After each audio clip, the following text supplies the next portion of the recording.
From power to passion, a CEO falls for a black queen who wants nothing from him.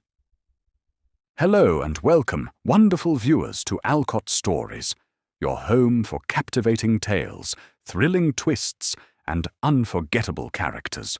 We're so happy you're here. Whether you're a long-time listener or a new face, we promise you're in for an incredible journey. Today, we're diving into a heartwarming story filled with powerful moments, deep emotions, and a love that transcends all boundaries. But don't just stop halfway. Trust me, you'll want to stay with us till the very end. There are unexpected twists and a beautiful resolution that'll leave you speechless, and you won't want to miss a single moment of it. If you're new to the channel, don't forget to hit that subscribe button and turn on the notification bell so you never miss out on our latest stories. We've got plenty more exciting content coming your way, and we'd love to have you along for the ride. Sit back, relax, and enjoy the story. Scene opens with luxury cars pulling up to the entrance of a towering glass building. Whitmore Enterprises' annual charity gala in full swing. The lights of the city flickered like camera flashes as guests in designer gowns and tailored suits filled the opulent ballroom. Laughter and the soft clinking of champagne glasses echoed beneath crystal chandeliers. Carter Whitmore entered with the kind of presence that made the room pause. 6'2", broad-shouldered, dressed in a custom black tux that fit like it was sewn into his skin. His icy blue eyes scanned the room, not with vanity, but precision. Power wasn't just something he had. It was something he wore. The media buzzed as he walked by. There he is, the man who built an empire by 30. Still single, too. Can you believe it? He's the definition of untouchable. But Carter wasn't here to be admired. He was bored. These events were all the same. Donations from people who barely cared. Selfies for causes they couldn't spell. He was already planning his escape when he saw her. She stood near the far end of the ballroom, not trying to be seen, but impossible to miss. A deep emerald green dress hugged her curves modestly but powerfully. Natural curls framed her face like a crown. Her skin glowed with confidence. She wasn't laughing. She wasn't mingling. She was watching, calculating. A calm in the chaos. Carter's lips parted slightly. "Who is she?" he asked his assistant without taking his eyes off her. "Name's Sienna Brooks," the assistant replied, checking a tablet. "She runs a non-profit in Southside, works with inner-city youth, was invited as part of the outreach panel." Carter handed his champagne flute to the next passing server. "Excuse me." He walked toward her with purpose. Sienna's eyes flicked up from the guest list she was reviewing. She didn't flinch when he approached. Most women in this crowd did.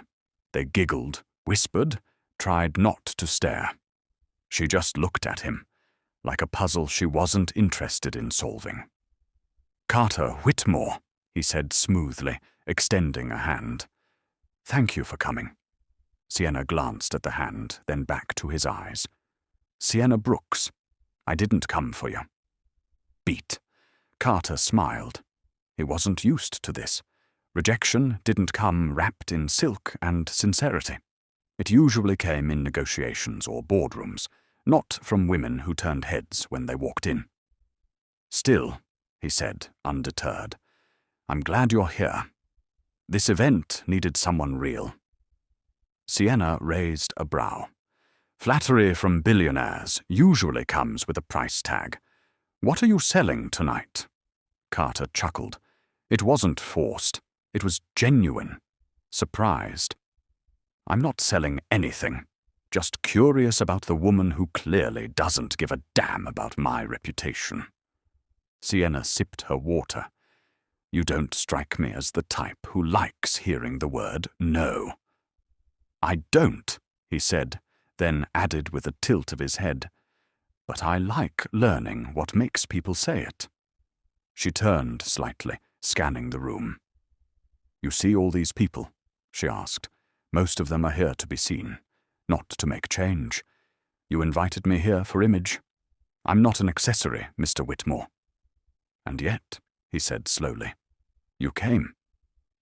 I came for the kids I work with, not for you.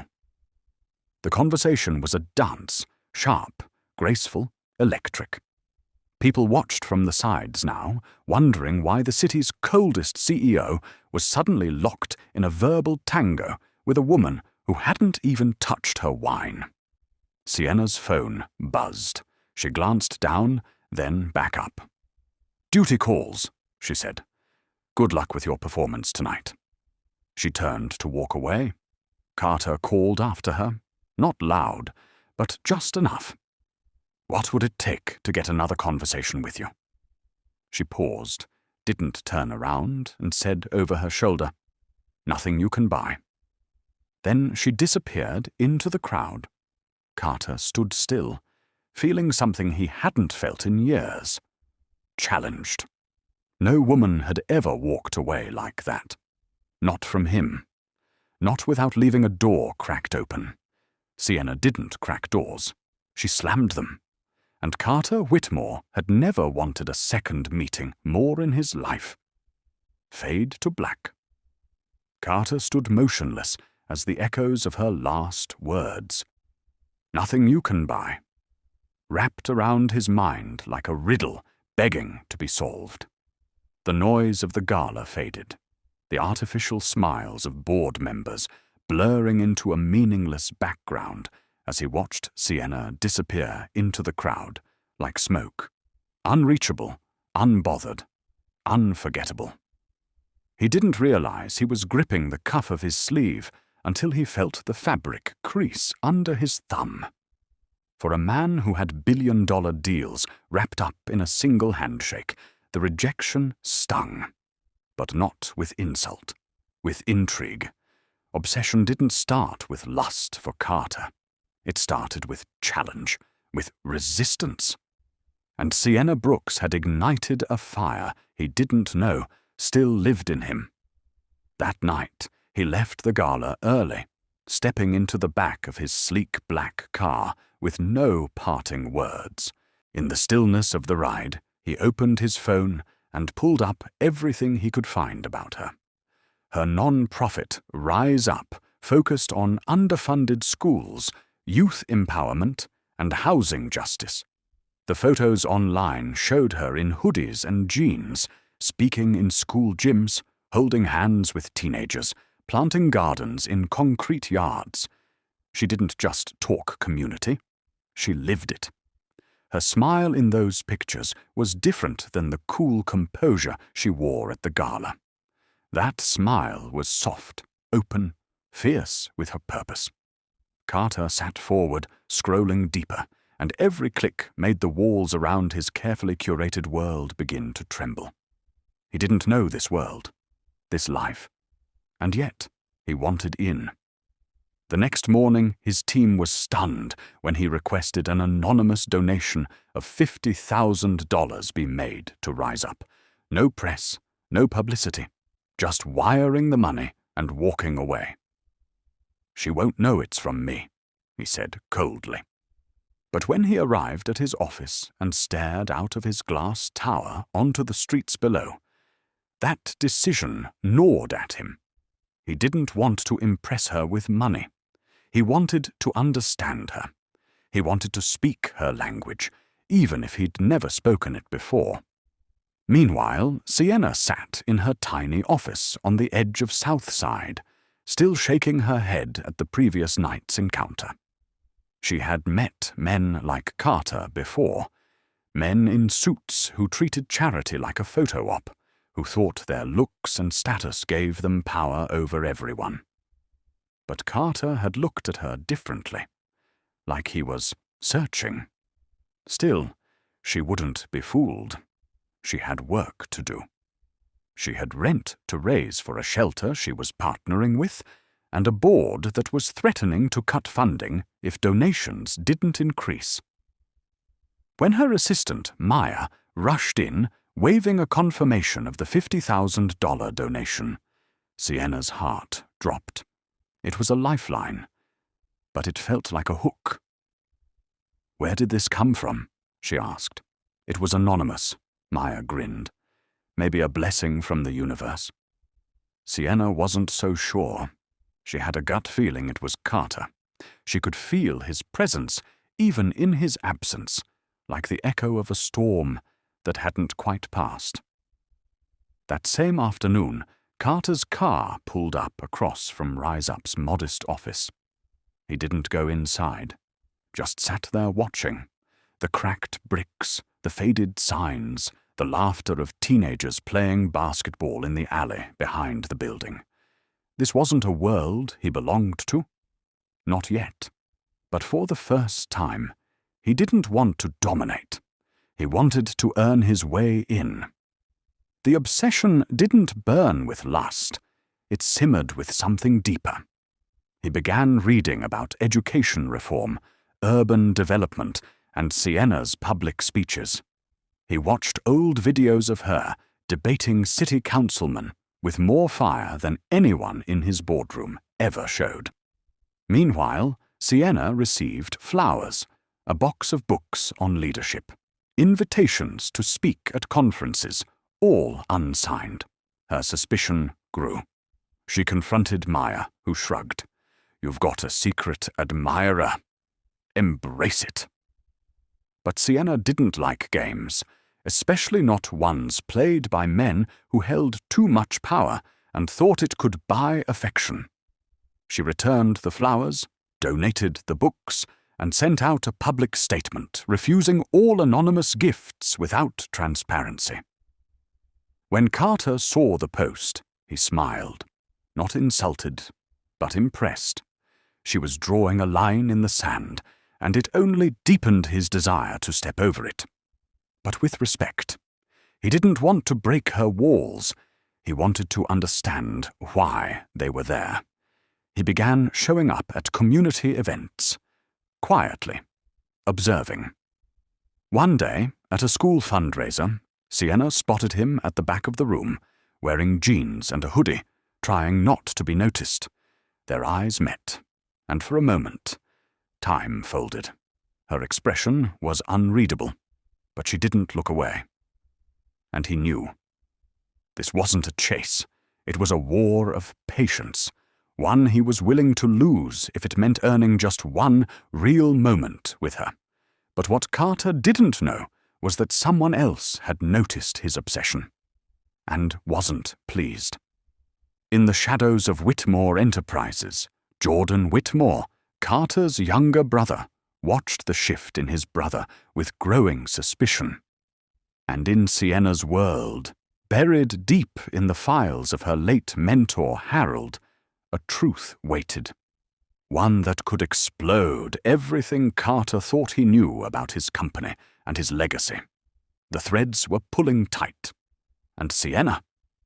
She wasn't running. She was watching, waiting, preparing. Because she knew power didn't impress her, but purpose. That could change everything.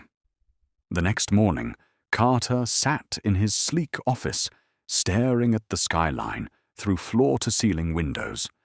The sun was setting, casting an orange glow over the steel and glass towers.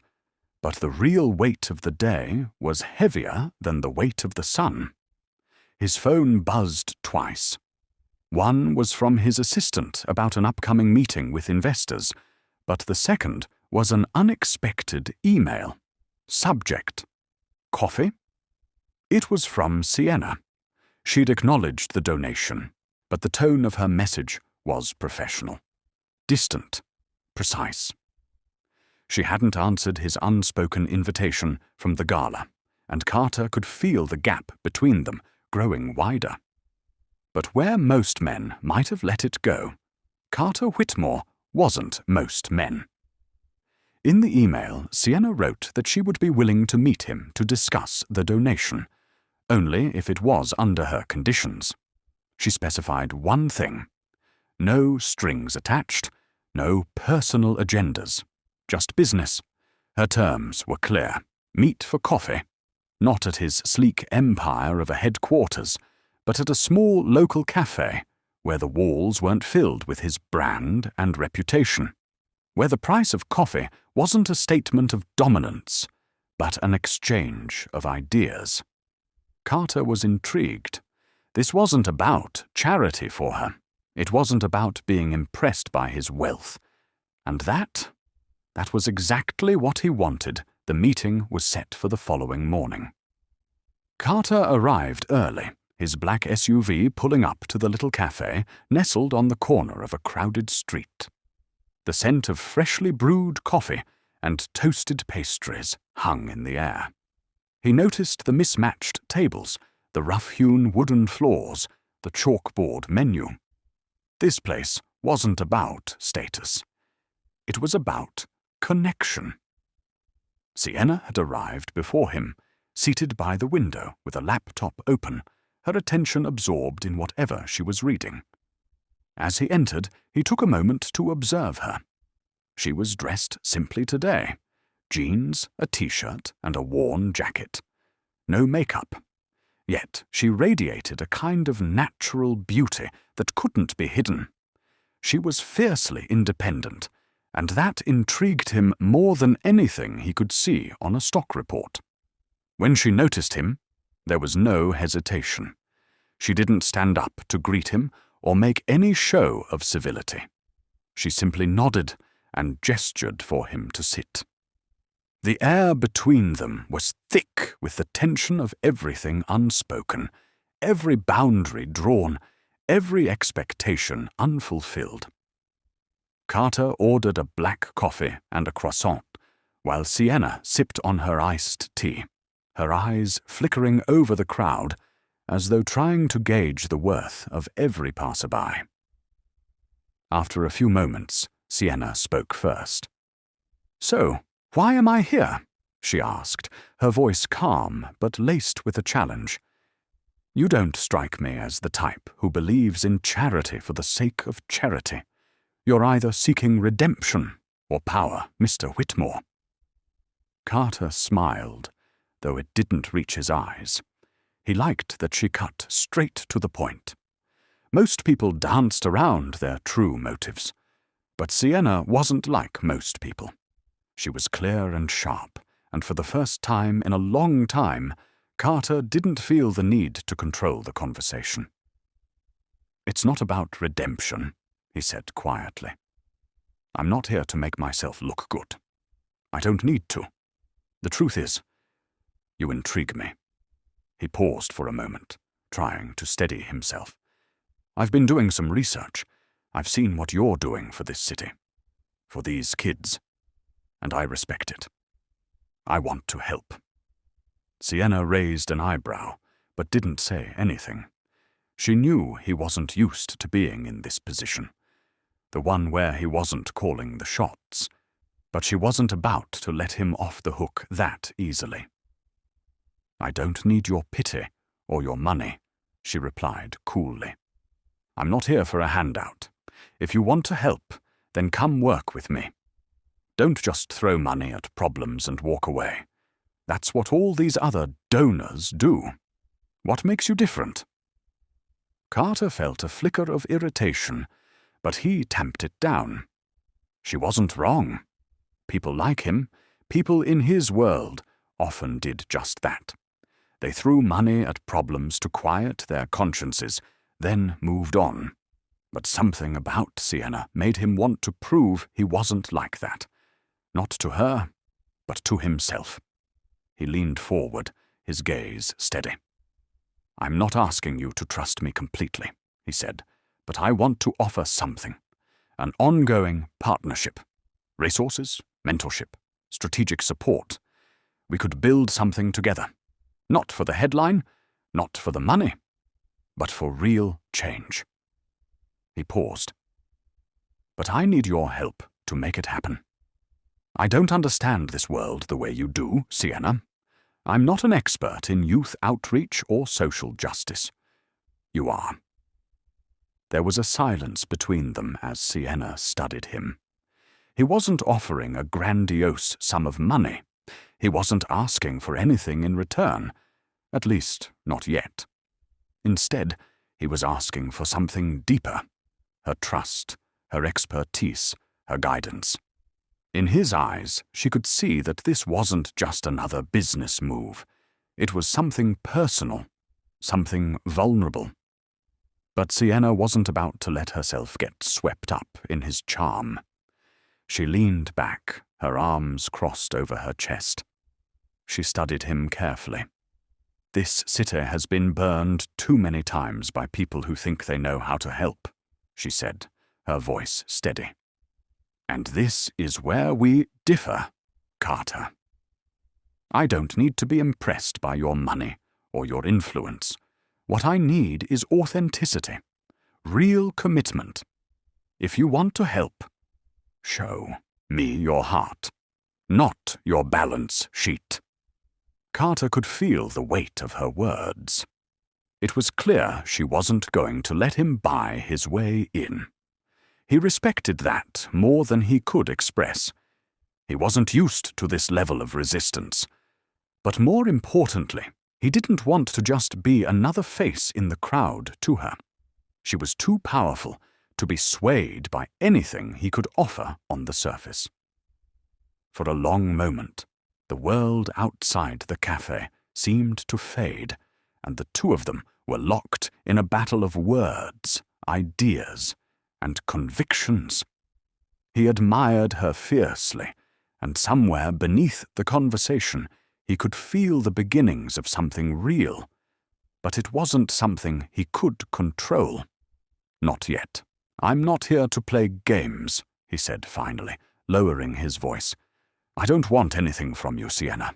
Not right now. But I'm serious about this. Let me prove it to you.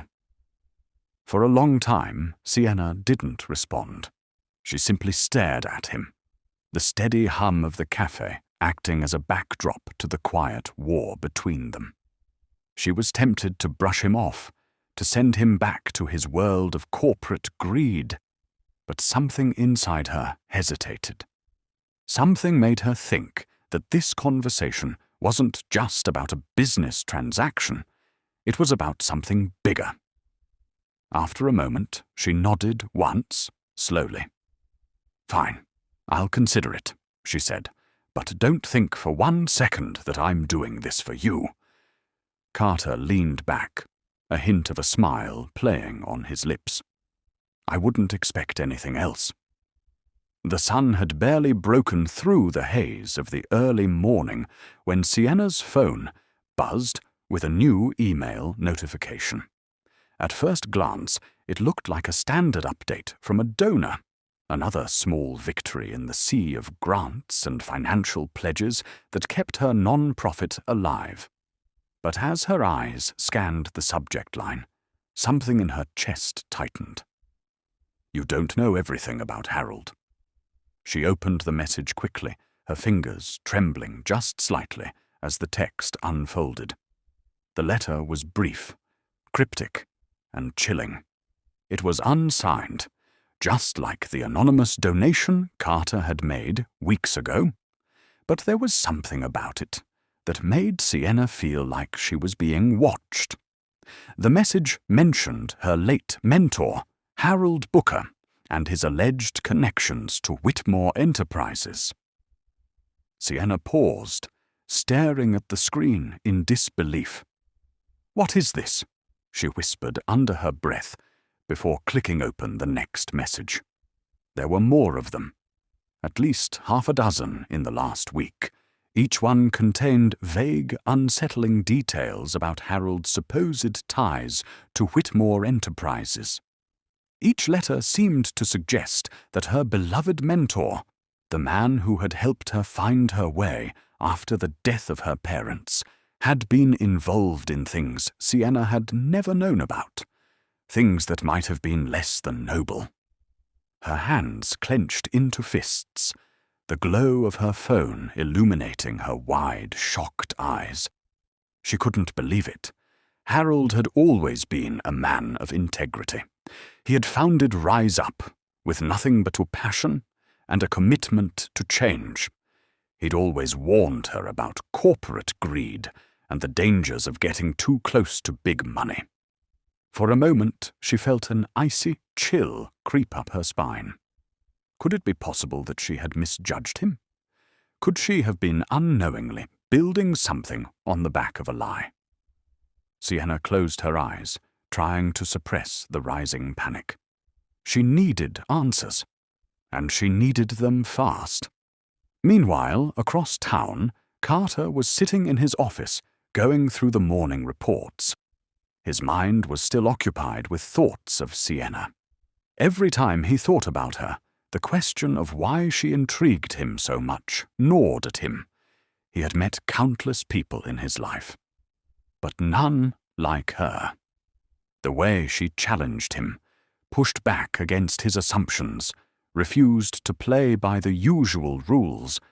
It was unlike anything he had ever experienced.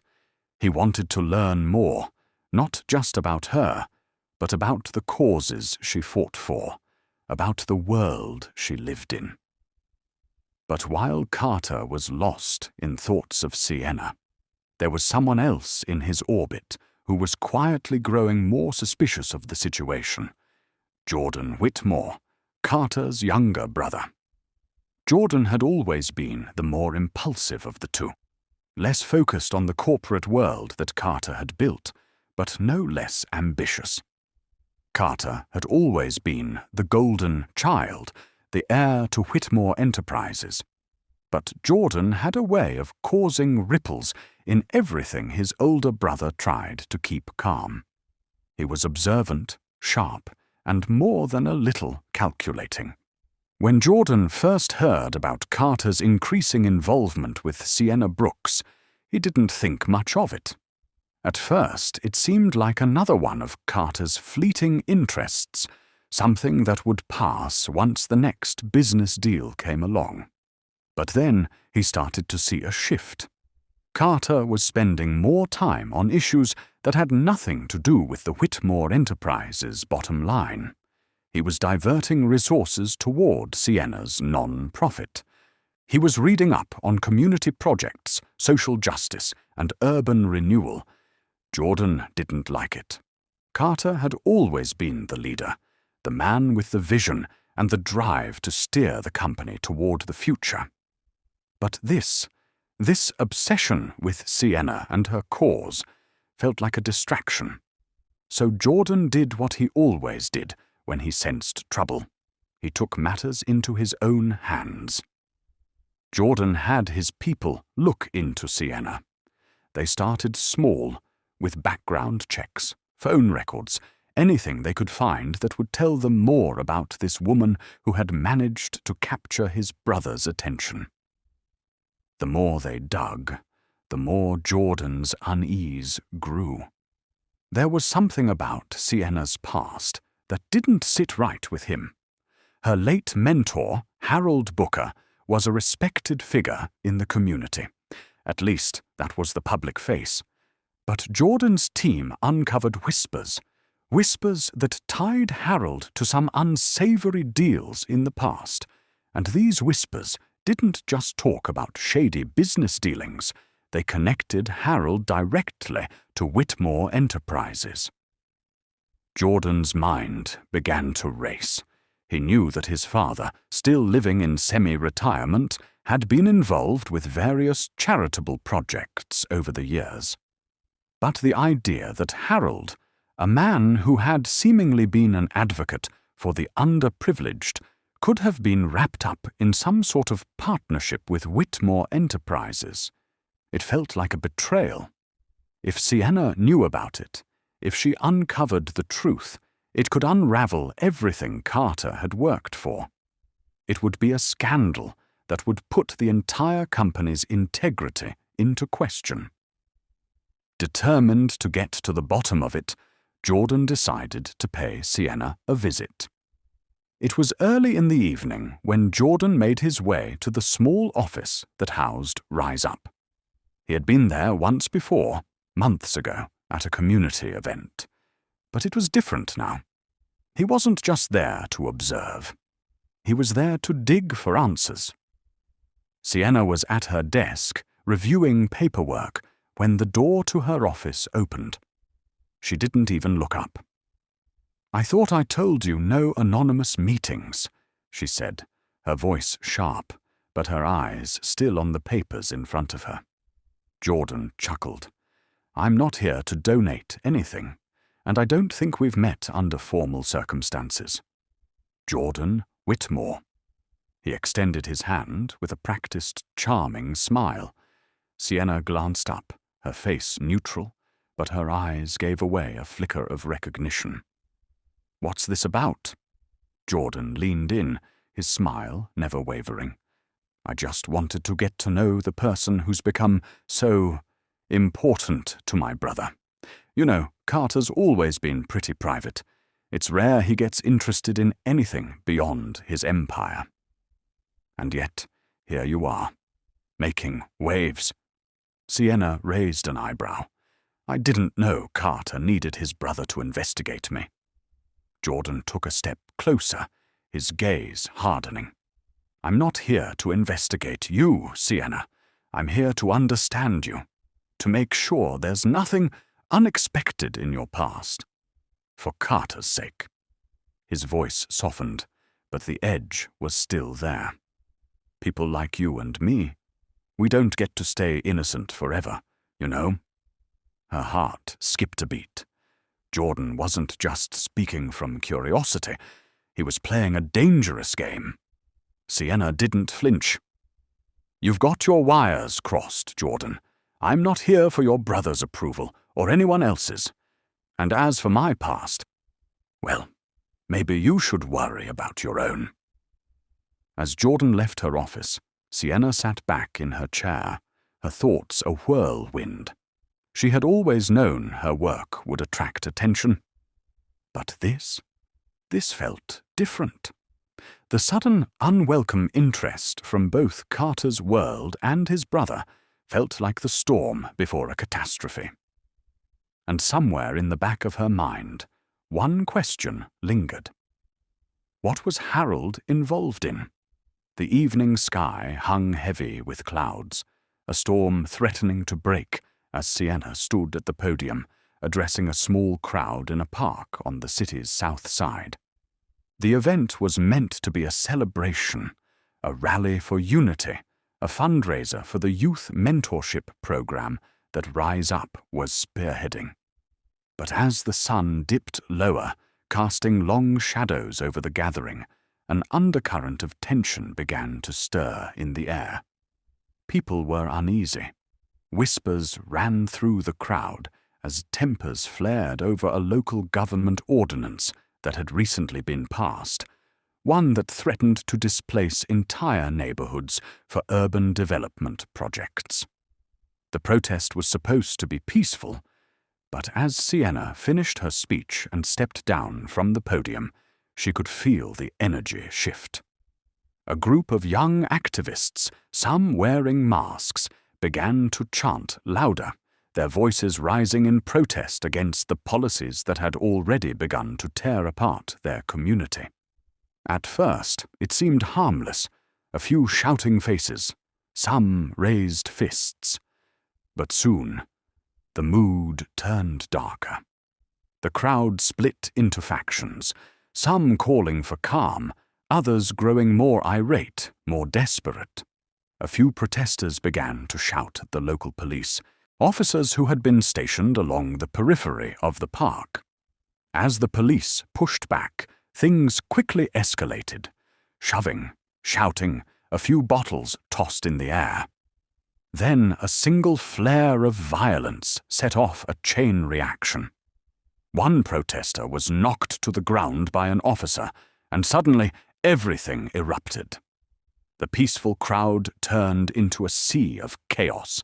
Shouts filled the air. People ran in every direction, trying to avoid the tear gas and the advancing line of riot police. Sienna stood frozen in place, eyes wide, her heart pounding in her chest. She had been through protests before, but nothing like this. This was different. This was dangerous. She started to move toward the perimeter, trying to keep a calm head. But her mind raced. She needed to get to the back of the park where the rest of her team was. Needed to make sure the kids who had shown up weren't caught in the middle. But before she could take another step, she felt a hand grip her arm, pulling her sharply to the side. Carter. His face was a mix of determination and concern as he locked eyes with her, his body blocking hers from the swirling chaos around them. "What are you doing here?" she asked, her voice laced with disbelief. Carter started, but his words were cut off by a loud explosion of sound. It was the protesters. Their shouts had now turned into full-on aggression. A barricade of riot shields and makeshift weapons formed, and the air was thick with smoke and screams. "You need to get out of here," Carter said, pulling her closer to him, his hand still gripping her arm with surprising strength. "This is getting out of hand." "What are you doing here, Carter? This isn't your fight," Sienna shot back, trying to jerk her arm away. But his hold was firm. He wasn't letting go. "You don't know what's at stake here. This isn't just about charity or donations. This is my community. She stopped herself when she saw the look in his eyes. For the first time, she saw something raw in him.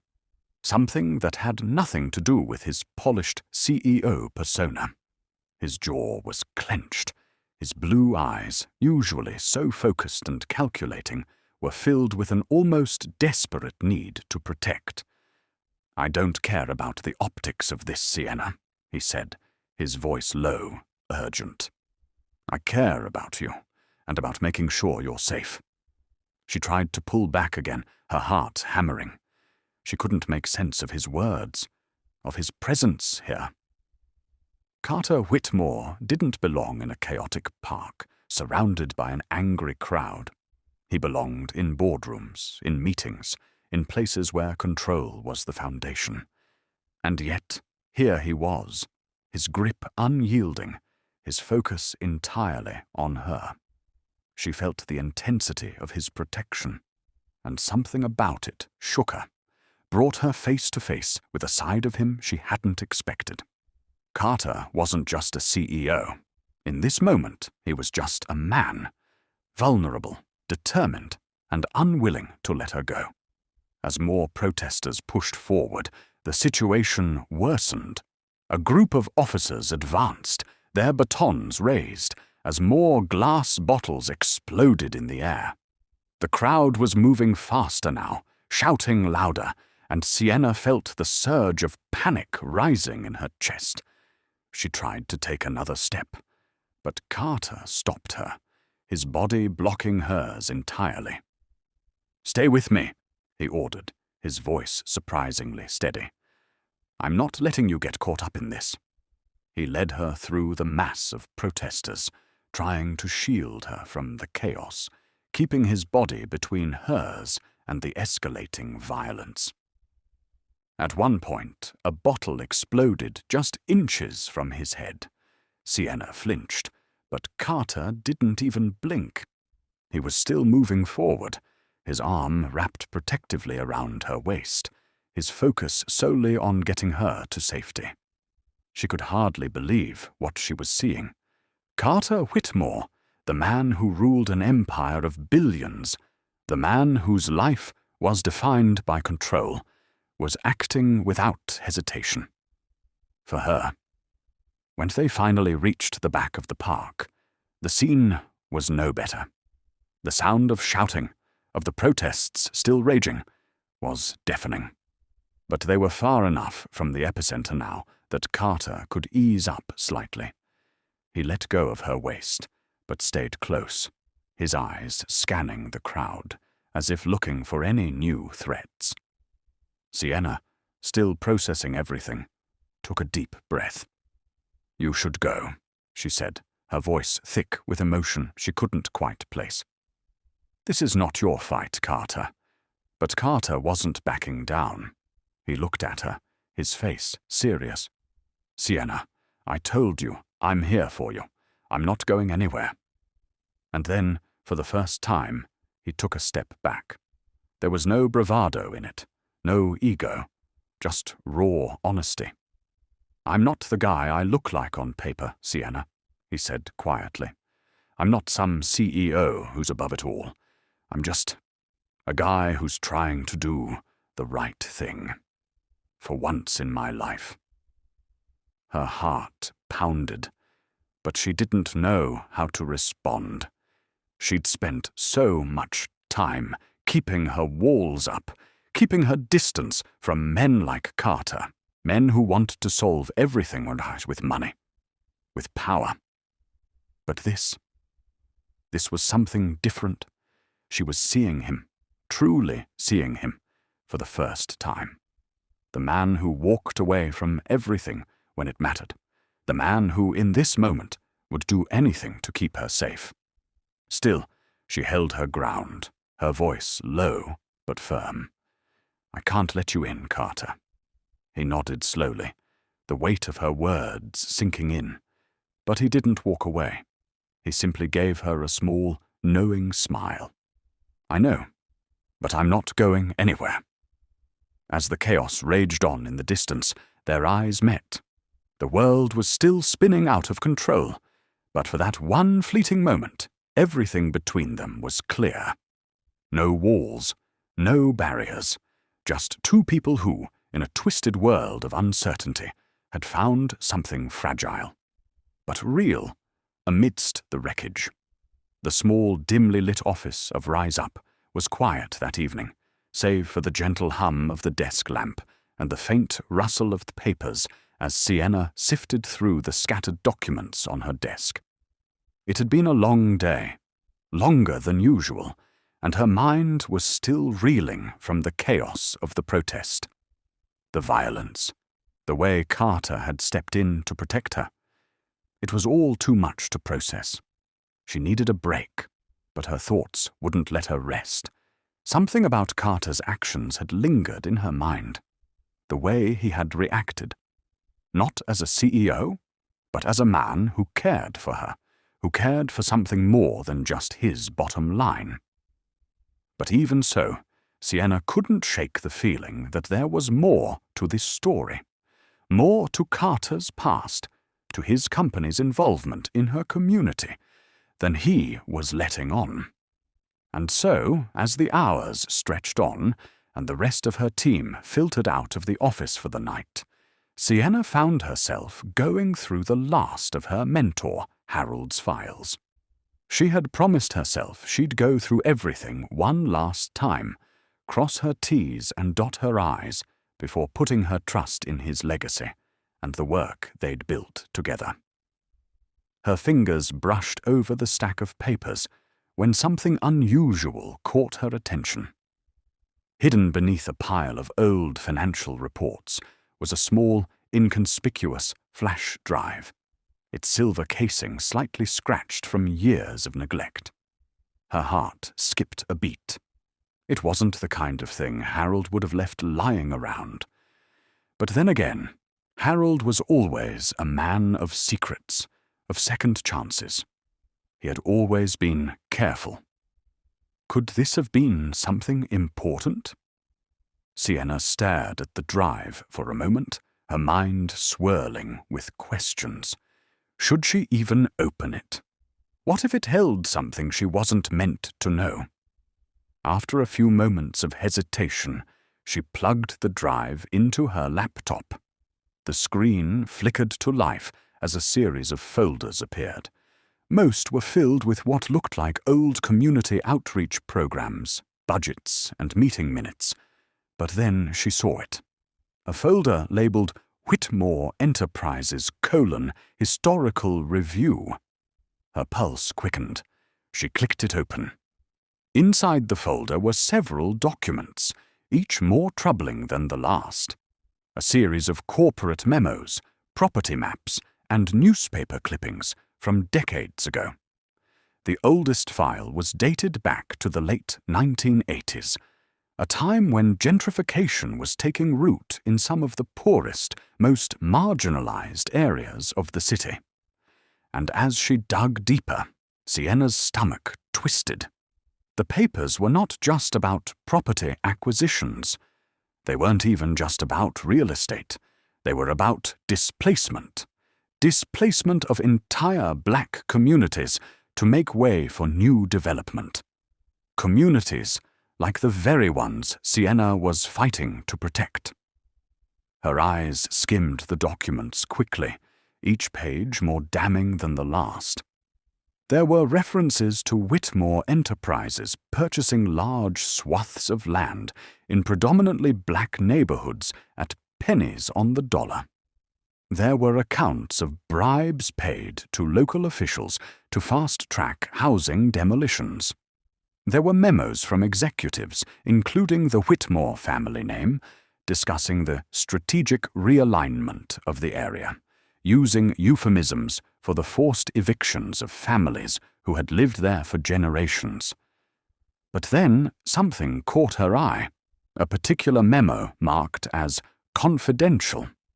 It was a message from the 1980s directed to an executive in Whitmore Enterprises discussing plans to offer hush money to a well-known community leader who had been outspoken against the demolitions. The leader's name? Harold Booker. Sienna's breath caught in her throat. Her mentor, the man who had built Rise Up from the ground up, had been involved in an effort to silence those who stood up against the devastation caused by corporate greed. Harold had always talked about fighting for the community, about standing up for what was right. But the document painted a different picture. Harold had been part of the very system he had claimed to fight against. The sense of betrayal, of confusion, was overwhelming. How could Harold have been involved in something like this? Why hadn't he ever told her? Her fingers hovered over the keyboard, her mind racing. Was this the reason for the anonymous letters she had been receiving? Was someone trying to warn her about Harold's hidden past, about his connections to Whitmore Enterprises? Her mind began to spiral, but she knew she had to confront Carter. This was bigger than her mentor's personal history. This was about the very thing she had been fighting against all these years, the exploitation and destruction of communities like hers. If Carter's company had been complicit in this, she had to know. She had to get answers. With trembling hands, she gathered the printed documents from the flash drive, grabbed her coat, and headed out the door. Her heart pounded in her chest as she dialed Carter's number, the words of the letter haunting her thoughts. Carter was in his penthouse, unwinding after a long day of business meetings when his phone rang. He glanced at the screen, expecting it to be one of his colleagues. Instead, he saw Sienna's name. He picked up the phone immediately. "Sienna?" "Carter, we need to talk," she said, her voice firm, but with a quiet tension he hadn't heard before. He frowned, sensing the urgency in her tone. "Of course. What's going on?" "I found something," she replied, her voice clipped. "Something that connects your company to the displacement of black communities in this city. Something involving your family's company and my mentor, Harold Booker. I need to know what this means." Carter felt the ground shift beneath him as he listened to her words. Displacement? His family's company?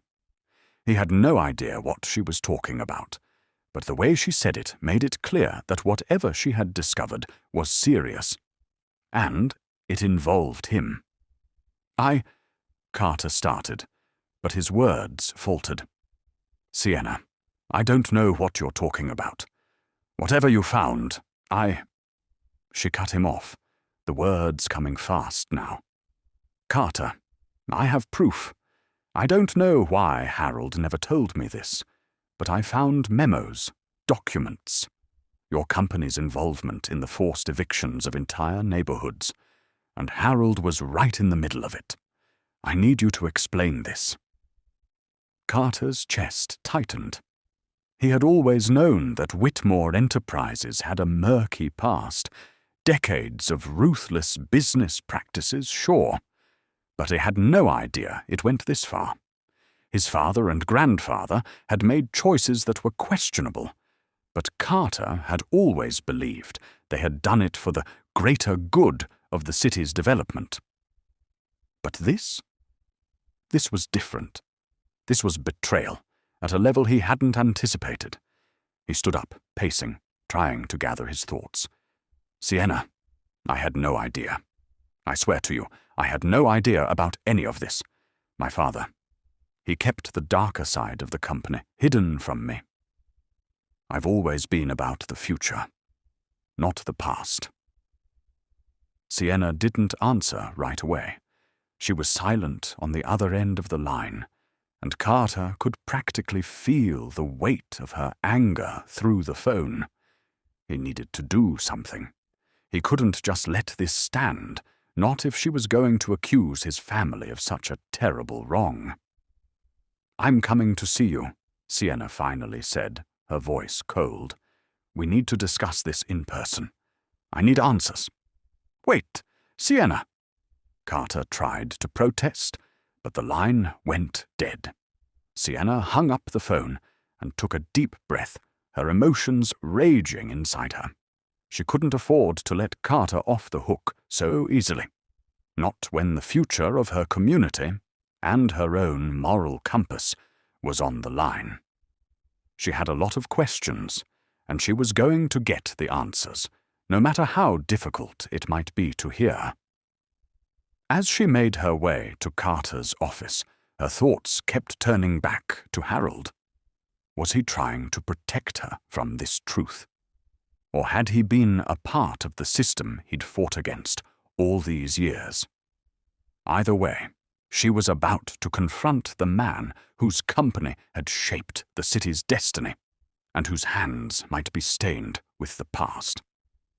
Her heart raced as she prepared for the inevitable confrontation. She had no idea how this conversation would end, but one thing was certain. The secrets of the past were about to be exposed, and she would have to decide where her loyalty truly lay. The days following the confrontation were a blur of emotions for Sienna. Every inch of her was still raw from the discovery of the documents, the memos that had tied Carter's family company to the destruction of entire black communities.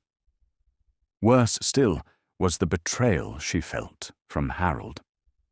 How could the man she had admired for so long have been involved in such a system of exploitation?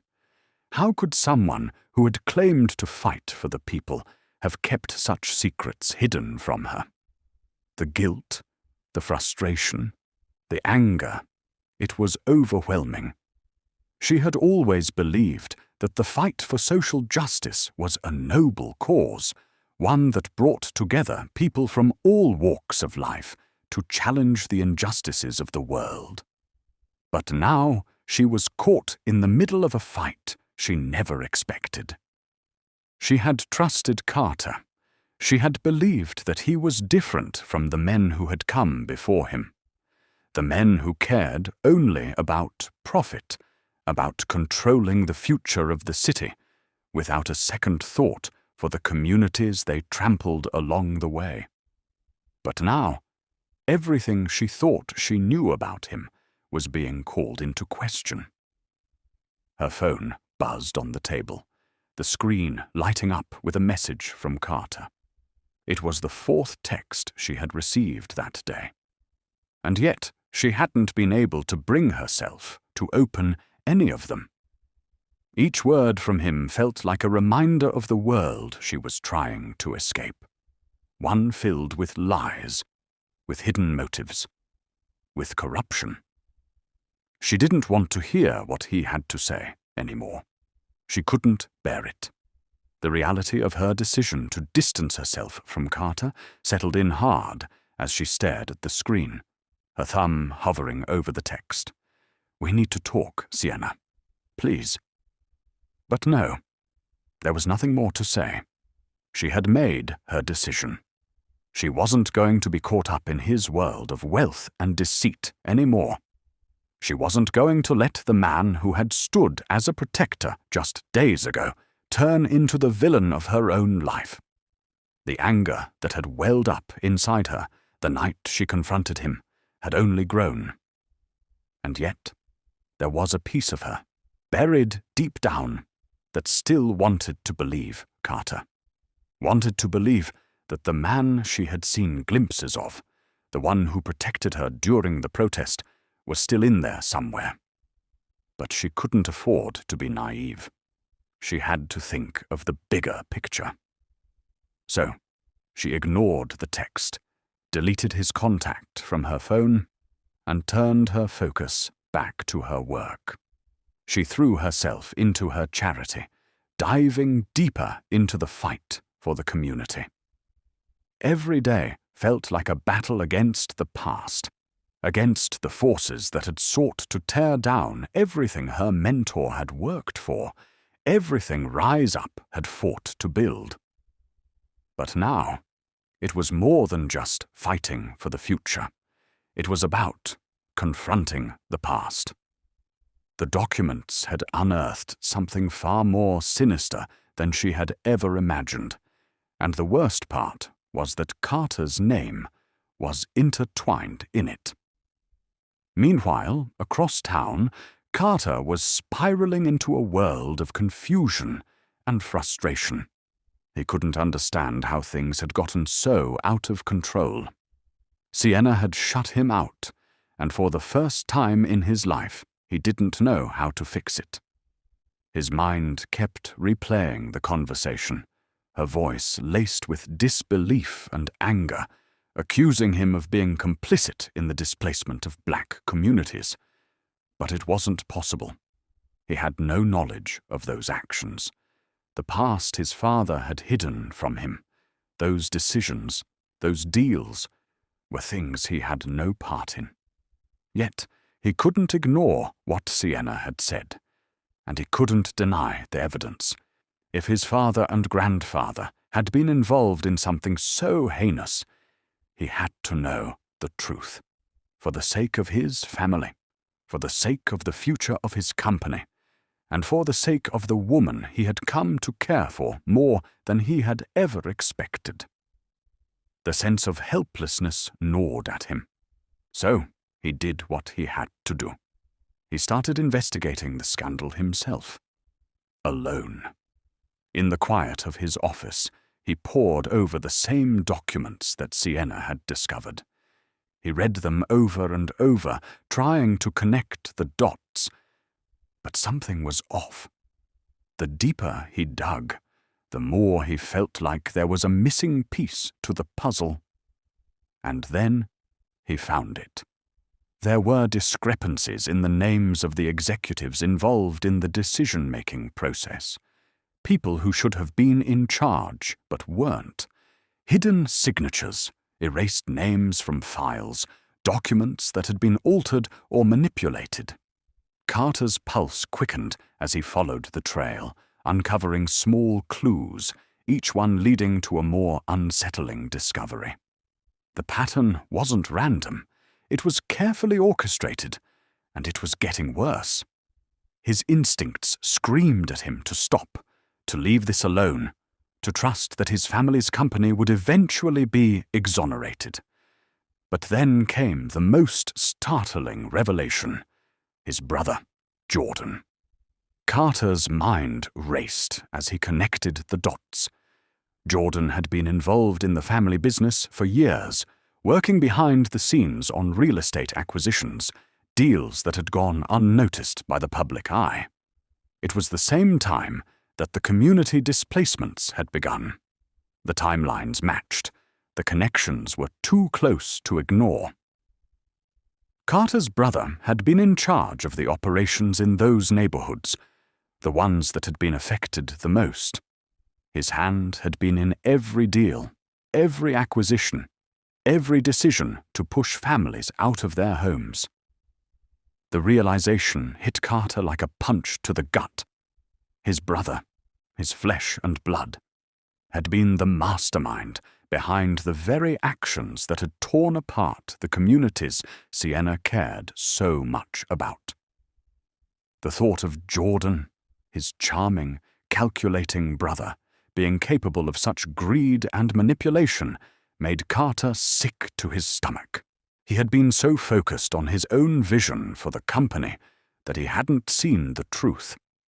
He had been blind to the way Jordan had twisted the operations, using their family's name and wealth to line his own pockets at the expense of the people who needed help the most. Carter's hands shook as he stared at the evidence before him. He had to confront Jordan. He had to make him take responsibility for what he had done. But more than that, he had to make things right. He couldn't let his family's legacy be defined by corruption. Not when he was finally understanding what it meant to protect people, real people, and not just his company's bottom line. The rift between him and Sienna had been painful, and he knew that getting her to trust him again would be an uphill battle. But the weight of the truth was even heavier. Sienna had been right to push him away. Now, he had to fix the wrongs of his past. He grabbed his coat and made a decision. He would confront Jordan, expose his brother's involvement, and make sure that everything was laid bare. Only then could he truly move forward. Only then could he show Sienna that he wasn't the man she thought he was. He had to do this, not just for his family, but for her. The path to redemption was long and uncertain, but Carter was ready to fight for it, ready to fight for what mattered. The morning air was thick with tension as Carter stood by his office window, staring out over the city. His mind raced, caught between the conflicting emotions that had consumed him over the past few days. The discoveries he'd made about his brother's role in the scandal were overwhelming, but they were nothing compared to the agony of Sienna's absence. Every day without her felt like an eternity, the silence between them deafening. His phone buzzed in his pocket, and without thinking, he pulled it out to check. The notification was from an anonymous source. He opened it, and his stomach dropped as he read the message. Sienna's been caught. She's the one who leaked the documents to the press. You should have listened.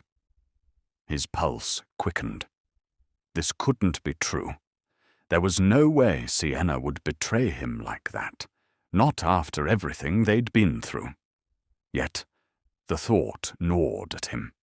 He had seen firsthand how hard she had fought to expose the corruption at Whitmore Enterprises. She was a woman of integrity, not someone who would manipulate the truth for personal gain. The more he thought about it, the more he was certain there was something off about this. But as the message suggested, he couldn't ignore the possibility. Could someone have framed her? He didn't have time to dwell on it for long. His mind was clouded with doubt when his phone buzzed again, this time with a call from his assistant, Tasha. "Carter, you need to see this." Tasha's voice was urgent. "I've been going through the press reports, and there's something strange. Sienna didn't leak those documents. Someone set her up." Carter's heart raced. He had no idea what Tasha was referring to, but something in her voice told him this wasn't just a hunch. She knew something. "What do you mean?" he asked, his voice tight. "I just received an anonymous message claiming she was behind it." Tasha was quiet for a moment before responding, her voice low. "I've been tracking the original source of the leak. It doesn't add up, Carter. There are discrepancies in the documents that were sent to the press. They were doctored, altered in a way that only someone with access to your company's internal files could have done." Carter's mind was spinning. Someone inside the company? He felt the weight of the situation pressing down on him. It made sense now. Someone was trying to sabotage both his company and Sienna's reputation. But why? Who would go so far? "Tasha, I need you to get me everything you have on those documents, every piece of evidence you've gathered," he said, his voice now cold and determined. "I'm on it," Tasha replied. Carter ended the call and immediately began pacing the length of his office. His thoughts were all over the place, his brother's involvement in the displacement of families, his fractured relationship with Sienna. And now this. The attempt to ruin her reputation. Whoever was behind this had crossed a line. But who? His brother, Jordan, had never been one to shy away from dirty tactics. For years, Jordan had operated in the shadows, pulling strings, manipulating situations to his advantage. Carter had been too blind to see it, too focused on growing the company. But now, everything was falling apart. He had to act quickly before things escalated even further. Hours passed, and the investigation into the scandal seemed to deepen.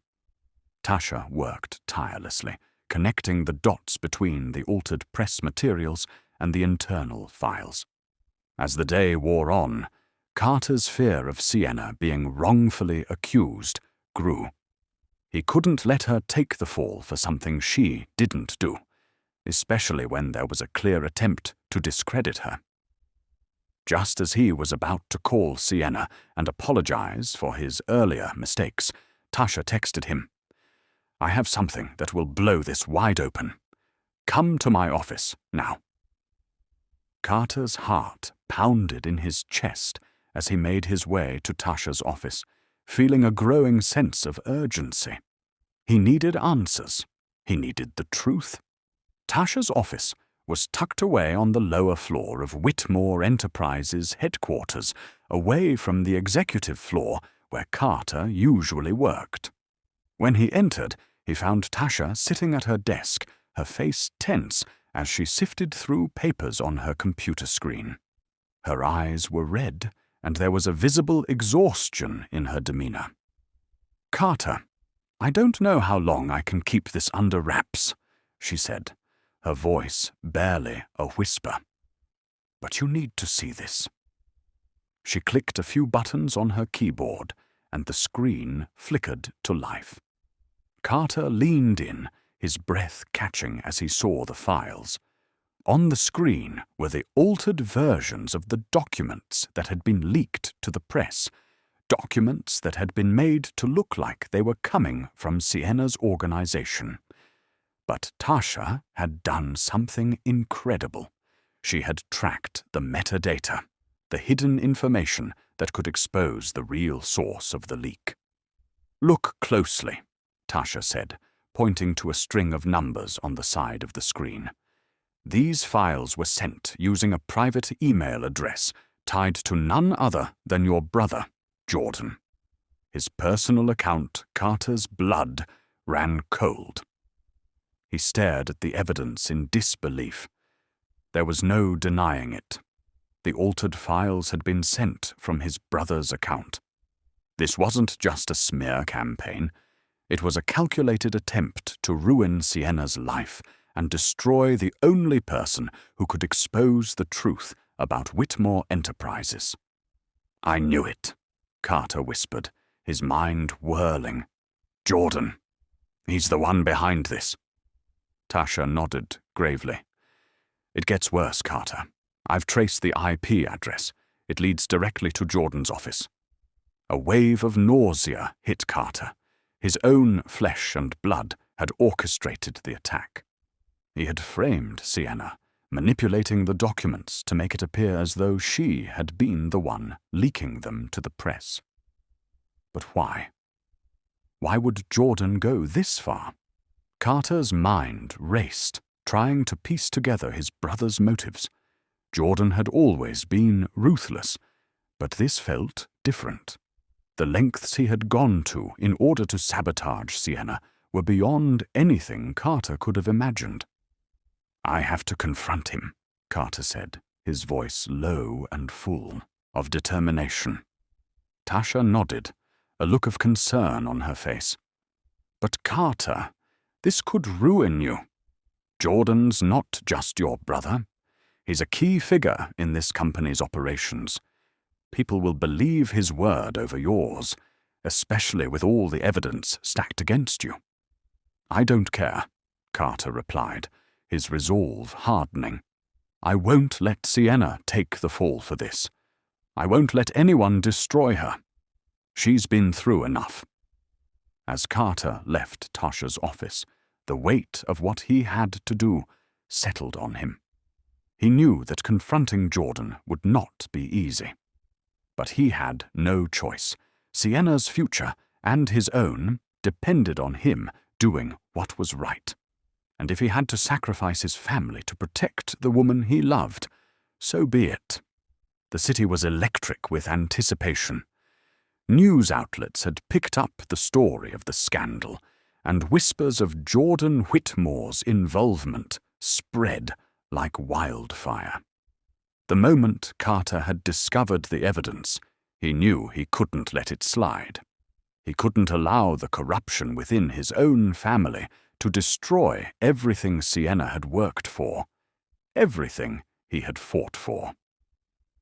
What was at stake was not just the future of Whitmore Enterprises, but the integrity of the very woman he had come to love. In the days following Tasha's revelation, Carter had no choice but to take action. There were meetings, phone calls, and a flurry of activity within the company. But the most painful decision was the one he had to make that morning. He called Jordan into his office. The confrontation was inevitable, and Carter's hands trembled as he waited for his brother to arrive. He could already hear Jordan's smug voice in his head, the familiar bravado that had always masked his darker nature. When Jordan walked into the room, he didn't even try to hide the smirk on his face.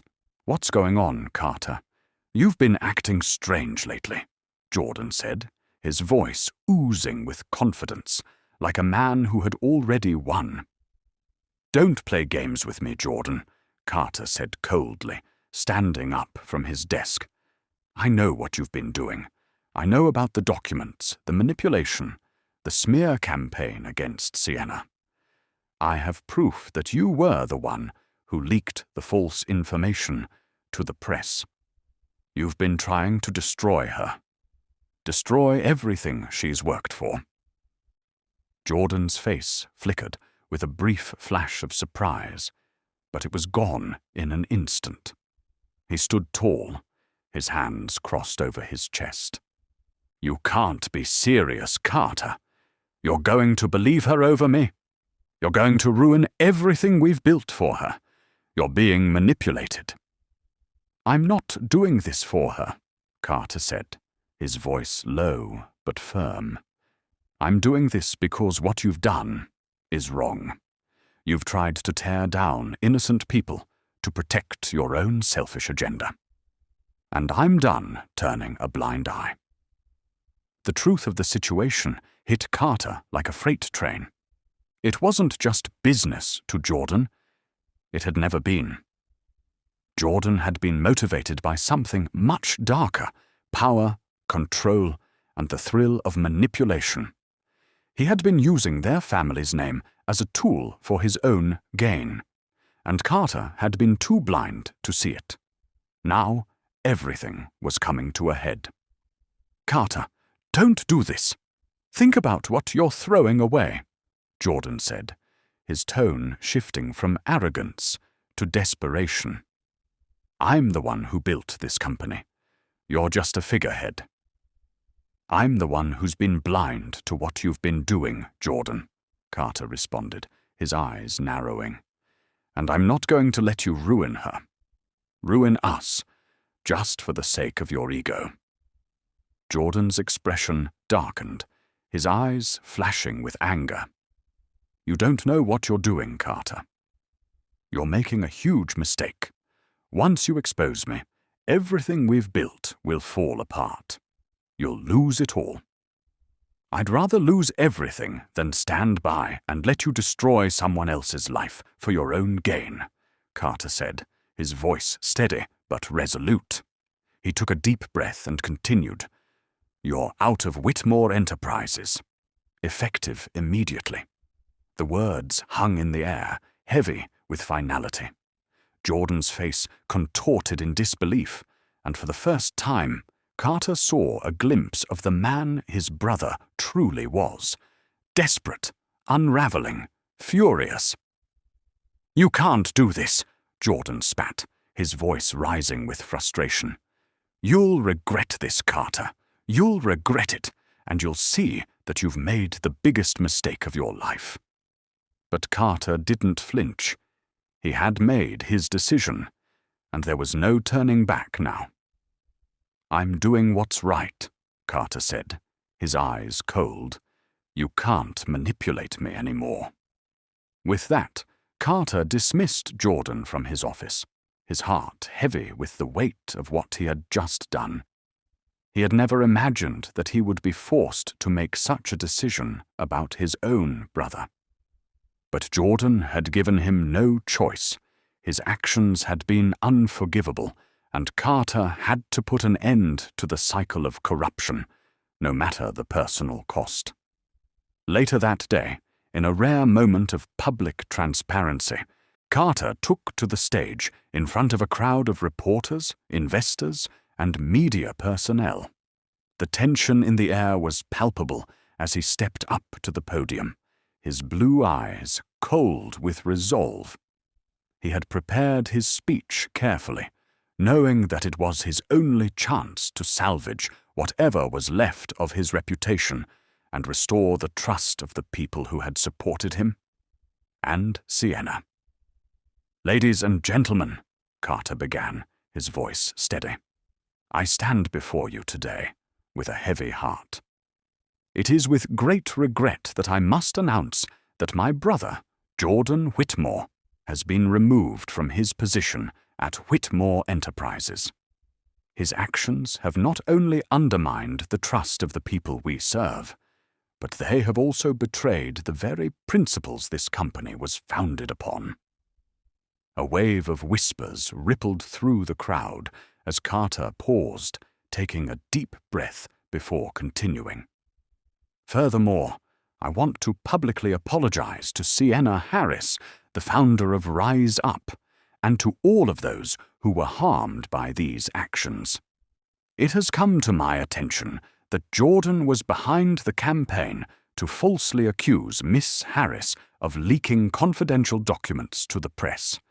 There is no excuse for his behavior, and I will make sure that Rise Up and Sienna's name are cleared of any wrongdoing." The crowd's reaction was mixed. Some gasped in disbelief, others nodded in approval. Carter could see the press already scribbling notes, capturing every word. But he was done being afraid of the truth. He was done hiding behind his company's name. He owed it to Sienna, to the people, and to himself. "I will work tirelessly to rebuild the trust that has been broken," Carter continued, his eyes scanning the room. "And I promise, moving forward, that Whitmore Enterprises will be a company that stands for integrity, justice, and accountability." The cameras flashed as Carter finished his speech, But his eyes were already elsewhere, on Sienna, who had been watching from the back of the room, her arms crossed and her face unreadable. Later that evening, Carter stood outside the venue, the chill of the evening air biting at his skin. His heart pounded in his chest as he spotted Sienna approaching, her silhouette framed by the streetlights. She walked toward him slowly, her expression unreadable. "Sienna," Carter said, his voice soft. "I meant what I said today. I was wrong to doubt you. I've made mistakes, but I'll spend the rest of my life making things right." Sienna's eyes were dark, full of uncertainty. "You think a public apology fixes everything, Carter? You think clearing my name makes it all okay?"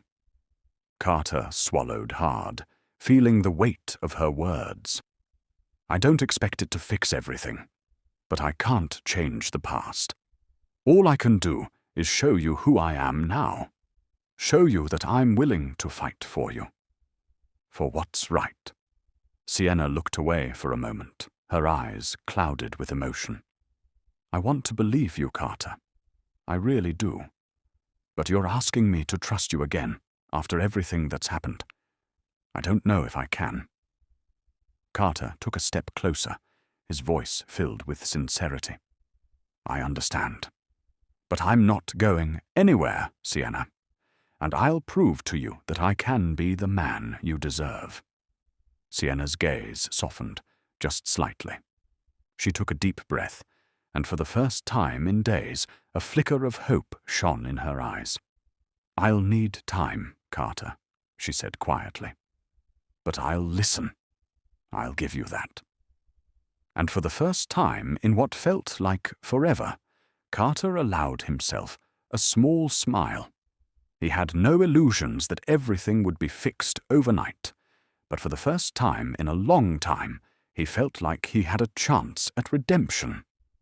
And maybe, just maybe, he would get another chance with the woman who had changed everything for him. The weeks that followed the public revelation of Jordan's betrayal were a whirlwind of emotions for Carter. The first few days after the press conference had been some of the hardest in his life. He had taken a giant step forward in removing his brother from the company, but the aftermath was far from over.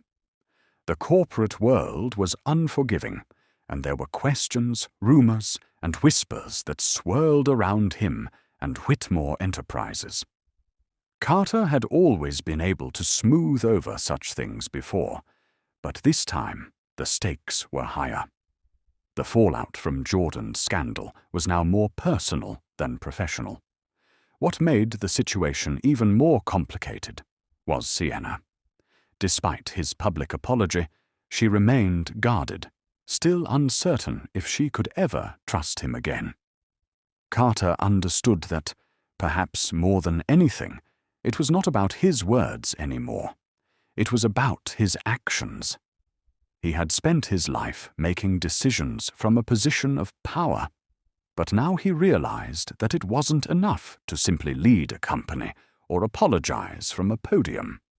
If he wanted to prove to Sienna that he was truly different, that he could be the man she deserved, he had to show her that he was willing to fight for more than just his reputation, a chord deep inside Sienna.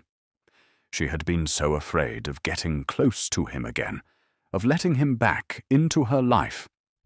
But in this moment, she realized that it wasn't about whether she could forgive him. It was about whether she could allow herself to heal, whether she could give herself permission to trust again. There was a long silence between them. The world outside felt distant, as if nothing else mattered in this tiny, dusty room, with the fading light of the evening spilling in. For the first time, there was no pretense, no agenda. Just two people facing the truth of who they were and where they stood. Finally, Sienna spoke again, her voice softer now. I don't know if I'm ready to trust you, Carter, but I'm willing to take things one step at a time. I'm willing to see if you can be the man you're telling me you want to be." Carter's heart swelled, and though the road ahead would be long and uncertain, he knew that this was the beginning of something new, a journey of redemption, healing, and maybe even love. The walls Sienna had built around herself had begun to crack, and in their place, a quiet, fragile hope began to bloom. And for the first time in weeks, Carter felt something he hadn't felt in a long time. Peace. True peace, knowing that for once he wasn't trying to win her back with promises or gestures. He was simply being himself. Vulnerable, flawed, and most importantly, present. It wasn't the end. It wasn't even the middle. But it was a start. Sienna stood in the conference room, the faint hum of conversation around her. But in that moment, it was like the world had faded away. She looked down at the flash drive she had retrieved from Harold's office months ago, the weight of it now taking on new meaning. What once seemed like a buried secret, a distant relic of her mentor's mysterious past, had now become the key to something greater. It wasn't just a tool for exposing corruption. It was the foundation of something monumental. It was her chance to finally create the change she had been fighting for all her life. The discovery had shaken her, yes, but it also ignited a fire within her. The documents on that drive were irrefutable, proof of the deep-rooted ties between Whitmore Enterprises and the systematic displacement of black communities in urban areas. It was the very thing she had been fighting against her entire career. And now she held the power to bring it to light, to hold those responsible accountable. But this wasn't just about revenge. It wasn't about taking down a man or a company. It was about reclaiming power, rebuilding what had been destroyed, and giving a voice to the voiceless. Her phone buzzed, pulling her from her thoughts. It was a text from Carter, and though she had grown accustomed to his messages over the past few weeks, the weight of this one felt different. "I've set up a meeting for tomorrow. We'll have everything we need to take the next step." Sienna couldn't help but feel a mixture of gratitude and frustration as she read his words. Carter had been nothing but supportive in the weeks since he'd publicly apologized, offering whatever resources he could to help her cause. But it was still on her terms. Everything was in her control now. This was her fight, and as much as she appreciated his help, it was critical for her to make it clear that this was her movement, not his. The past few weeks had been a whirlwind of meetings, planning, and organizing. She had carefully crafted a strategy, using the information from Harold's flash drive to expose Whitmore Enterprises' role in gentrification, specifically their manipulative practices in poor communities of color. The foundation she was building in Harold's name would honor his legacy, but it would also become a platform for fighting back against the destruction of these neighborhoods. And Carter, despite the complicated nature of their relationship, had proven time and time again that he was genuinely invested in helping her make this dream a reality. She had set her terms clearly from the start. He would not have any control over the foundation's direction. He would help fund it, provide logistical support, and use his influence to open doors. But it was hers to lead. He would not, could not, dictate its path. And he respected that. He understood. For all of his faults and missteps, Carter had proven that he could step aside when it mattered. He was not here to overshadow her. He was here to help her rise. Sienna had come to realize that this was her moment, her chance to step into the light, to become the woman she was always meant to be. She would be more than just a bystander in the fight for justice. She would be its leader, its beacon, its queen.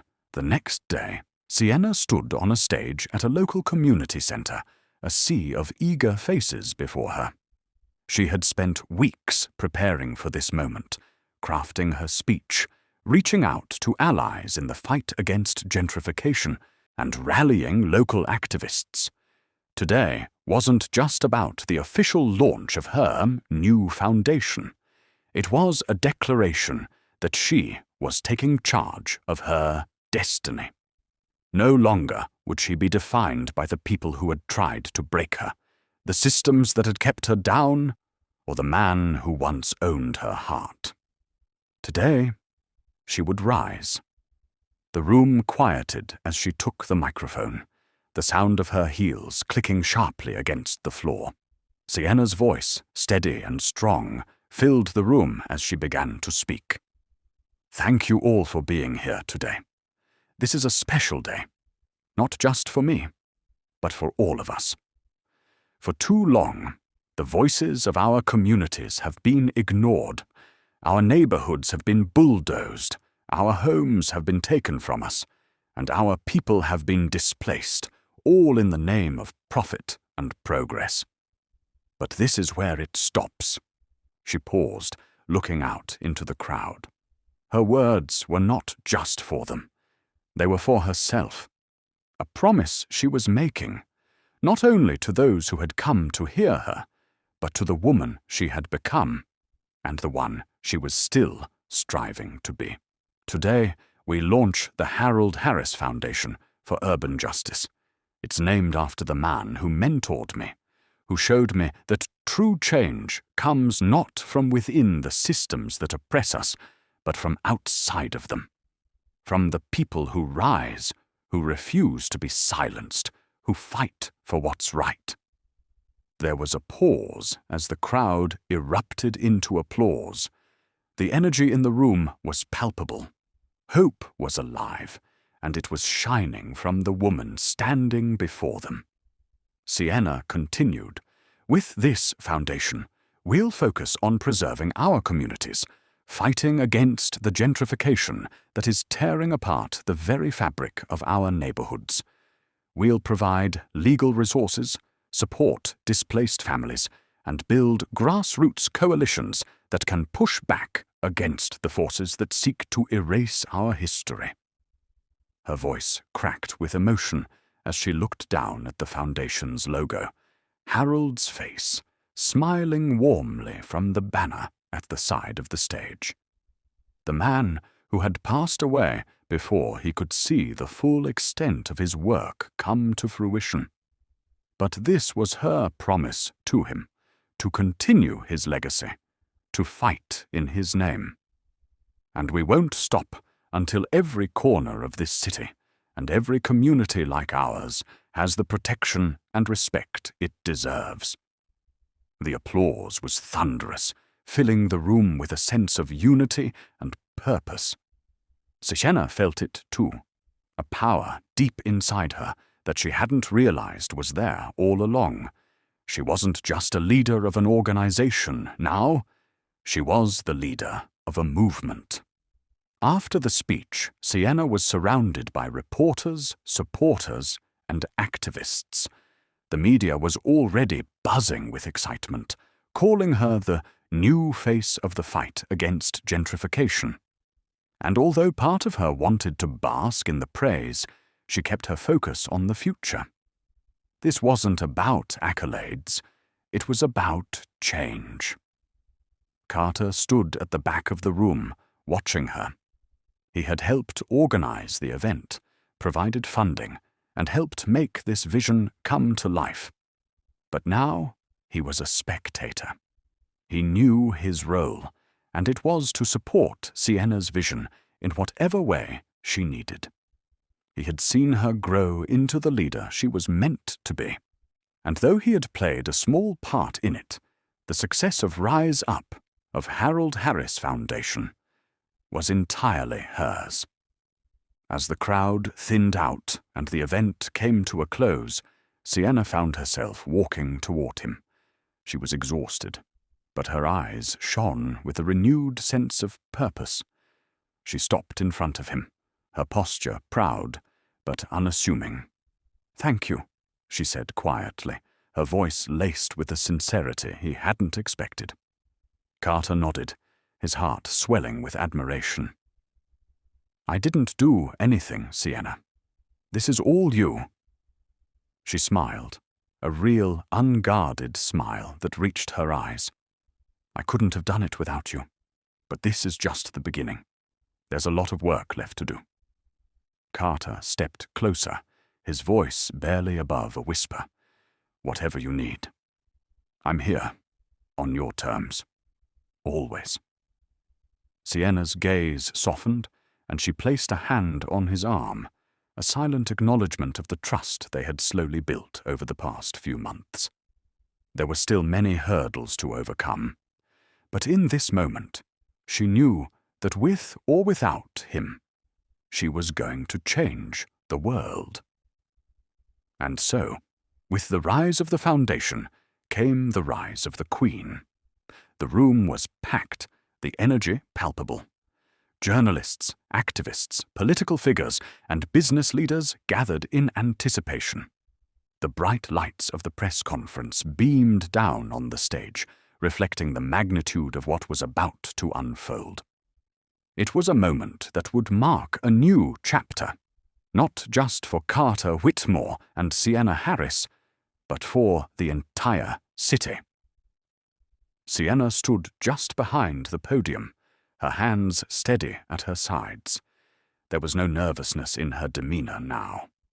Gone were the days of second-guessing herself, of wondering whether she had what it took to lead, to challenge the system, to change the world. She had found her voice, and now it was being heard. She had risen from the shadows of her mentor's legacy to claim her own, to become a force that would shape the future for generations to come. Carter stood next to her, his expression one of quiet confidence. But there was a softness in his eyes that hadn't been there before. He had changed. He had done the hard work. He had looked inward, torn down the walls of his privilege and ego, and he had let go of the one thing he had clung to most: his power. As the cameras clicked and the crowd murmured, Carter took a deep breath. This was it, the moment when everything changed. He stepped forward, his voice cutting through the silence, calm and measured. "Good afternoon, everyone. Thank you for being here today. We've gathered here to announce a new direction for Whitmore Enterprises and the future of this city." There was a brief pause, the tension in the room thick as all eyes remained fixed on him. Carter's gaze flicked briefly to Sienna, a quiet nod of affirmation passing between them, a wordless understanding that the next words he spoke would not just change their lives, they would change everything.